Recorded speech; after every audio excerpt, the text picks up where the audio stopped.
Hey there, friend. Pull up a seat. Let's sit for a while. I've got a story to share with you tonight, one that's been on my mind lately. It's not just a tale from some far-off place, but something that feels close, like it's whispering about the choices we make, the burdens we carry, and the way we lead, not just others, but ourselves. So let's wander into this together, okay? Picture us sitting by a quiet fire, the night stretching out around us, as I tell you about a forest, a herd of deer, and two brothers who carried their father's hopes. A long time ago, in an ancient kingdom called Magar, there was a forest so dense it felt like the world itself held its breath within its shadows. In that forest lived a grand herd of 1,000 deer, led by an old stag, a wise, weathered leader who had guided his kin through countless seasons. This stag, he wasn't just strong, he was a protector, a father to the herd and to his two sons, Beauty and Gray. I can almost see them now, those two young bucks, standing side by side, so different, yet tied by blood. Beauty, the elder, was a sight to behold, tall, slender, with a coat of soft reddish fur that shimmered in the dappled light of the forest.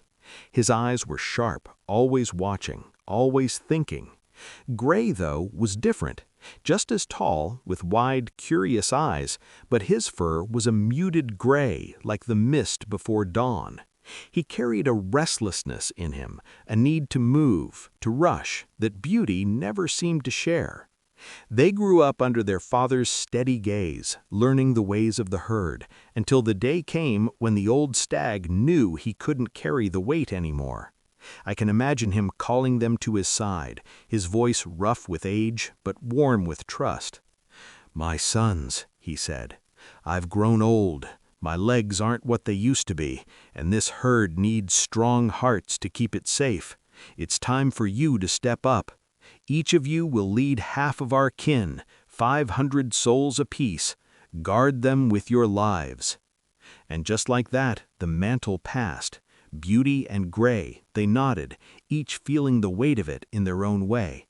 But there was a challenge ahead, one their father had faced every year, and it worried him more than he let on. You see, in Magar, when the harvest season came, the villagers turned fierce. They'd dig deep pits around their fields, set traps, and wait with bows drawn to protect their crops from wild animals. For the deer, it was a deadly time. Every year, the old stag would lead the herd far from the villages, deep into a thicker, safer jungle until the harvest was over. But the path to that sanctuary wound through human lands, past fields and watchful eyes. One wrong step, one moment of carelessness, and the herd could be hunted, scattered, lost. The old stag had managed it, not losing a single deer in years, but this time he couldn't make the journey. His legs wouldn't carry him. So he turned to his sons, his voice heavy with caution. "Be mindful," he told them. "Take the long paths, move only at night, keep the herd safe." Beauty listened, his sharp eyes meeting his father's, taking in every word like it was carved into him. Gray, though, well, Gray heard the words, but they didn't stick. He was eager, restless, already thinking of the journey as a race to be won.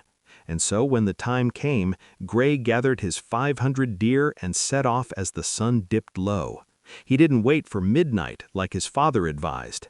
No, he pushed on through the night and into the day, choosing the shortest paths, the ones that cut close to the villages. I can almost feel his urgency, that need to get there fast, to prove himself. But the villagers knew this season. They were ready, hiding in the brush, arrows nocked. As Gray's herd passed too close, the air split with the twang of bows. Deer fell, some fled, wounded. By the time Gray reached the deep jungle, half his herd was gone, lost to traps, to arrows, to his haste. Beauty, though, he took a different road. He waited until the moon was high, when the world was quiet. He chose the longer paths, the ones that wound far from human eyes. His herd rested by day, hidden in thickets, and moved only under the cover of darkness. It took longer, sure, but when Beauty arrived at the sanctuary, not a single deer was missing. Every one of his 500 stood with him, safe. I can almost see the relief in his eyes, the quiet pride as he looked over them.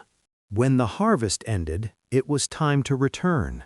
Gray, still stinging from his losses, didn't learn. He rushed again, took the short paths, traveled by day, and again the villagers struck. By the time he made it back, only a handful of his deer remained, many limping, broken. Beauty, though, stayed steady. He moved at night, kept to the safe routes, and brought every one of his herd home unharmed. Their father, watching from the edge of the forest, saw it all. His heart swelled for Beauty, for his patience, his care, but for Gray there was only sorrow. The old stag stripped Gray of his leadership, giving his remaining deer to Beauty's care. Standing before the herd, his voice rang out, rough but clear. The wise leader, the one who thinks of all, will always find safety and rise. But the foolish, the reckless, who care only for themselves, they bring ruin to themselves and those who follow. I've been thinking about that lately, you know? Sitting here with you, I can't help but wonder about the beauty and gray inside us. We've all got both, don't we? That careful, thoughtful side that looks ahead, that weighs every step. And that other part, the one that rushes, that wants to get there now, no matter the cost. I remember a time I was more gray than beauty, starting a project at work, pushing hard to finish early, ignoring the little warnings. And yeah, I got there, but I burned out half my team in the process. It stung, realizing I'd chosen speed over care. Maybe you felt that too, in some choice you made, some moment you wish you could replay. But here's the thing. This story isn't just about deer or ancient forests. It's about the voices we listen to inside. Beauty's voice, the one that says, think of everyone, take your time, do it right. Or Gray's whispering, hurry, prove yourself, don't wait. Which one do we follow?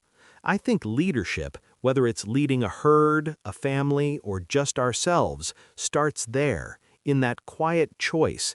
It's not something we're born with, not a crown we're handed. It's built day by day in how we listen, how we learn.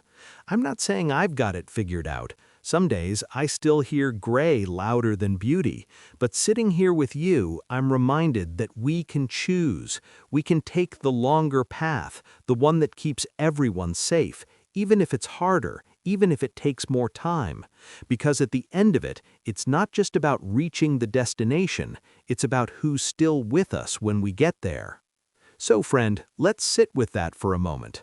Think about the paths you're walking right now. Whose voice are you hearing? And if it's Gray's, maybe it's okay to pause, to listen for beauty instead.